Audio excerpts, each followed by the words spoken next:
कहाँ गई लंकापति रावण की सोने की लंका? कैसे मिली थी रावण को ये सोने की लंका? सोने की लंका का सारा सोना आखिर कहाँ गया? सोने की लंका किसने बनाई थी? क्या वास्तव में मौजूद थी एक सोने की लंका? सोने की लंका के सबूत भी मिल गए हैं। सोने की लंका आखिर कैसे जल गई थी जबकि सोना जलता नहीं? इन सभी सवालों के जवाब जानने के लिए बने रहिए हमारे साथ वीडियो के एंड तक। रामायण में रावण के सोने की लंका का जिक्र किया गया है। कहा जाता है कि सोने की लंका बेहद ही खूबसूरत थी। रावण के राज्य में असुर और आम लोग काफी खुशहाली के साथ रहा करते थे। पूरे राज्य में किसी चीज की कोई कमी नहीं थी। रावण ने अपने अनुष्ठानों और पराक्रम के बल पर कई देवताओं को लंका में बंदी भी बनाया हुआ था। लेकिन रामायण में कहीं भी ये वर्णन नहीं किया गया कि रावण की मौत के बाद सोने के महल और राज्य का आखिर क्या हुआ। रावण के वध के बाद भगवान श्री राम ने रावण के भाई विभीषण को लंका का राजा बना दिया था। लेकिन इसके बाद सोने की लंका आखिर कहाँ गायब हो गई? ऐसे में ये शंका भी कई बार पैदा हो जाती है कि क्या वास्तव में सोने की लंका हुआ करती थी या नहीं, और अगर थी तो इतना सारा सोना आखिर गया कहाँ? आपको बता दें कि आज की लंका में सच में एक ऐसा राज्य हुआ करता था जो पूरी तरह सोने के बना हुआ था। इसके बारे में कई बातें प्रचलित है। कुछ जानकारों के मुताबिक इंग्लैंड में एक समय ऐसा हुआ करता था कि लोगों के घरों में बेशुमार सोना था। लोग सोने के बर्तनों में खाना खाते थे। चम्मच और गिलास भी सोने के बने हुए थे। ये स्थिति दूसरे विश्व युद्ध से पहले तक बनी हुई थी। इंग्लैंड में ये सारा सोना भारत और लंका से ले जाया गया था। सन 1872 में भारत से एक जहाज भरकर सोना लंका ले जाया जा रहा था कि तभी श्रीलंका के पूर्वी तट पर जहाज के प्रोपेलर में कुछ खराबी आ गई। जहाज खराब हो गया और तूफान में फंस गया। सोने से लदे जहाज को कैप्टन ने तूफान के बीच में ही छोड़ दिया और अपनी जान बचाकर श्रीलंका के तट पर पहुंचने में कामयाब रहे। तूफान इतना तेज था कि पूरा जहाज जलमग्न हो गया। तूफान के शांत हो जाने के बाद जहाज को ढूंढने का काम शुरू किया गया। ब्रिटिशर्स ने जहाज को ढूंढने की बहुत कोशिश की, लेकिन उन्हें सोने से लदा वो जहाज नहीं मिला। उस जहाज पर सारा सोना चोरों का लूटा हुआ था। सन 1905 में एक बार फिर अंग्रेजों ने जहाज की तलाशी शुरू की। इसके लिए एक कमेटी और टीम बनाई गई और बड़े पैमाने पर जहाज ढूंढने का काम शुरू हुआ। इस बार अंग्रेजों की मेहनत रंग लाई और उन्हें समुद्र में डूबा हुआ सोना मिल गया। इन सब बातों का जिक्र हेनरी राफेल ने अपनी किताब माई जर्नी ऑफ इंडिया में किया। सोने को समुद्र से बाहर निकाला गया। सोने की जब जांच की गई तो हर कोई हैरान रह गया, क्योंकि जांच में पाया गया कि वो सोना 1872 में डूबे हुए जहाज का नहीं है, बल्कि वो हजारों सालों से सोना समुद्र में पड़ा हुआ है। ये सोना रावण की लंका का ही था जो जलमग्न हो गई थी। समुद्र से सोना निकाला गया और 185 जहाज सोना भरकर इंग्लैंड में भेजा गया। हेनरी राफेल ने यह भी लिखा है कि उन्हें जब इस बात की जानकारी मिली तो उनका ट्रांसफर साउथ अफ्रीका कर दिया गया। रावण की ये लंका त्रिकुटाचल पर्वत पर बनी हुई थी। ये पर्वत असल में 3 पहाड़ियों की श्रृंखला है, जिनमें पहले पर्वत का नाम सुबेल है। ये वही स्थान है जहाँ रावण और राम की सेना के बीच युद्ध हुआ। दूसरे पर्वत का नाम नील है और इसी पर्वत पर रावण की लंका मौजूद थी। और तीसरा पर्वत का नाम सुंदर पर्वत है, जहाँ पर अशोक वाटिका बनी हुई थी। ये वाटिका आज भी मौजूद है और यहीं पर माता सीता का अपहरण करके रावण ने उन्हें रखा।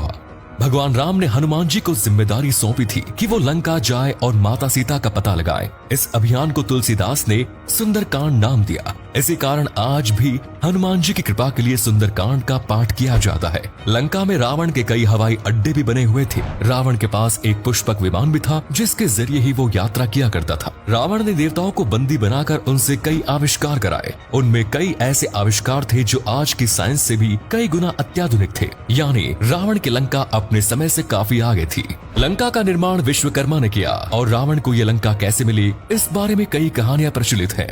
कहा जाता है कि शंकर देव माता पार्वती के साथ कैलाश पर्वत पर रहा करते थे। एक दिन माता पार्वती ने अपनी इच्छा जाहिर करते हुए कहा कि सभी देवी देवता बड़े बड़े महलों में रहते हैं, हमें भी एक महल बनवाना चाहिए, एक ऐसा महल जो इंद्र के महल से भी ज्यादा भव्य हो। पार्वती की इच्छा पूरी करने के लिए देवों के देव महादेव जी ने विश्वकर्मा को एक महल बनाने का हुक्म दिया और धनपति कुबेर ने इस महल को सोने का बना दिया। जब महल का निर्माण कार्य पूरा हुआ तो उसे देखकर हर कोई हैरान रह गया। किसी ने पहले इतना सुंदर भव्य सोने का महल नहीं देखा था। अब गृह प्रवेश की बारी थी और इसके लिए विष्णु जी ने कहा कि ऋषि विश्रवा जी को गृह प्रवेश की क्रिया संपन्न करने के लिए बुलाया जाए। ऋषि विश्रवा ने पूरे विधि विधान के साथ गृह प्रवेश का कार्य कराया। शंकर जी और पार्वती जी ने ऋषि विश्रवा से कहा कि आपको गुरु दक्षिणा में क्या चाहिए। पहले तो ऋषि विश्रवा ने कहा कि उन्हें कुछ नहीं चाहिए, लेकिन शंकर देव ने कहा कि बिना गुरु दक्षिणा के ये अनुष्ठान अधूरा है। सोने का महल देखकर ऋषि के मन में लालच आ गया और गुरु दक्षिणा में उन्होंने रावण से ये महल मांग लिया। इस पर पार्वती को बहुत क्रोध आया और उन्होंने ऋषि को श्राप दिया कि एक दिन ये महल जलकर नष्ट हो जाएगा। उसी श्राप के कारण हनुमान जी ने लंका का सर्वनाश किया। ऋषि विश्रवा से ये महल कुबेर को मिला और रावण ने बाद में कुबेर से ये महल छीन लिया। एक अन्य कथा के अनुसार एक बार रावण कैलाश के ऊपर से गुजर रहा था, तभी उसकी नजर भगवान शिव के सोने के महल पर पड़ी। रावण ने ब्राह्मण का रूप धारण किया और भगवान भोलेनाथ के पास भिक्षा लेने के लिए पहुंचे। भिक्षा में उन्होंने भोलेनाथ जी से उनके सोने का महल मांग लिया। इससे पहले ही पार्वती कुछ बोल पाती महादेव ने रावण को तथास्तु कहते हुए आशीर्वाद प्रदान कर दिया।